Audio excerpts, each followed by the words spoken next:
Among his many words of wisdom, automotive journalism legend David E. Davis, Jr., had a firm belief that everyone should drive, or own, a V12 car at least once in their life.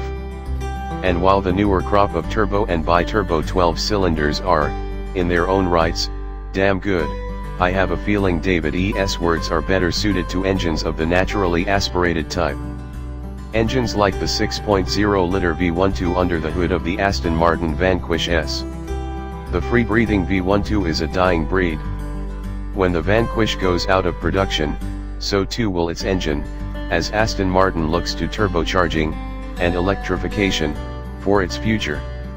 So it's in the spirit of David E. that I drive the pants off Aston's incredibly gorgeous, super analog, 12-cylinder GT car one last time.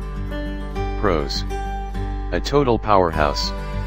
Dig into the throttle and unleash a wave of power, 595 horsepower and 465 pound-feet of torque, delivered with total linearity. Without the peaks and valleys of power that plague some turbo engines, you quickly learn exactly where to keep the tachometer needle pegged to stay in the Vanquish's meaty power band. Give it hell from a standstill and you'll hit 60 miles per hour in 3.5 seconds.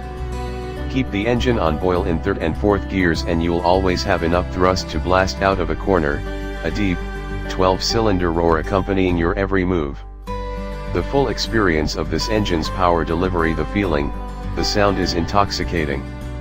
The joy of analog.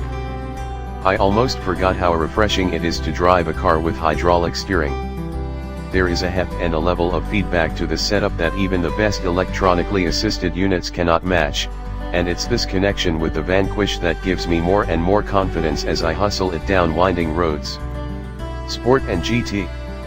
As enjoyable as the Vanquish is to drive fast down a great road, it's a formidable grand tourer. On the long stretches of freeway that lead out of Los Angeles into the mountains, I'm enjoying a relaxed, comfortable ride, with a huge reserve of power available for zipping around that infamous left lane Prius. Beauty never ages. The Vanquish shape has been around since 2012, itself an evolution of the DBS that debuted in 2007. But it's still drop-dead gorgeous. Stunning to behold, with flowing lines and an aura of elegance, I have no doubt the Vanquish will continue to look smashing for decades to come. Cons. Technology, however, does. The Vanquish wasn't exactly a technological powerhouse when it debuted, and in this regard, it hasn't aged well. The infotainment screen is small, with bad graphics, controlled by a series of dials and buttons on the center stack that are often frustrating to use. Even the push-button gear selectors, with their large print greeting card typefaces, look out of place here.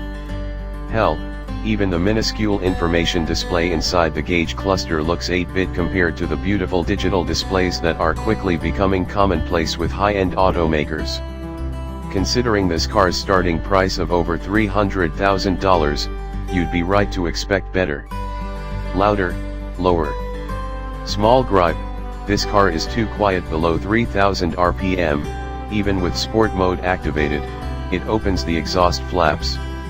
Oh sure, once you get cooking there's a sonorous roar from both engine and tailpipes, but I don't want to have to rev the crap out of this thing just to hear that sweet roar. More money, less performance.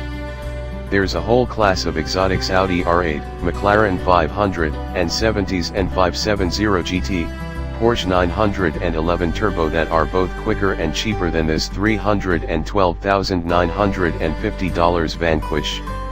I love the exclusivity of an Aston Martin, but it's certainly worth nothing that you can have a bit more bang for a lot less buck, with equal, or more, head-turning prowess.